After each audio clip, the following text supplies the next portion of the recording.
दादा नाव काय आहे? लक्ष्मण नवगरे, गाव? मुदगल. बर. किती एकरसाठी ऊसासाठी फवारणी घेतली? 4 एकर. अच्छा. काय प्रॉब्लेम ऊसाला? उसाला आपलं हे पोंगे मर, हां. हिरवटपणा हे यावं, त्यामुळे आपण समजा फुटवे होण्यासाठी किती दिवस झालं ऊसाला? उसाला आपल्या जवळपास समजा आता 2 महिने होऊन गेले. Okay okay.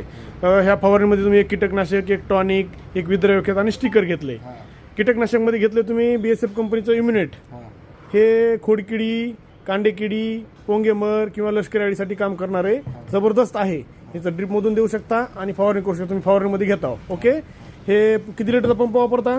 हे आता 20 लिटरचा पंप तर हे घ्यायचं 25 ml हां पंपाला. हां हे बायोटा टॉनिक आहे, हे घ्यायचं 50 ml पंपाला. आणि हे ICLचा 1124 एक विद्राव्य खत आहे. NPK प्लस मायक्रोन्यूट्रन आहे त्याच्यात. जबरदस्त एकदम. हे घ्यायचं पंपाला 100 ग्राम. आणि हे इपिकॅक्स एक स्टिकर आहे सिलिकॉन बेस, हे 5 ml घ्यायचं पंपाला. व्यवस्थित दाट फवारणी करा. रिझल्ट कसे काय आम्हाला नक्कीच सांगा. ओके काढून पाठवतो. Okay okay. थँक्यू. धन्यवाद.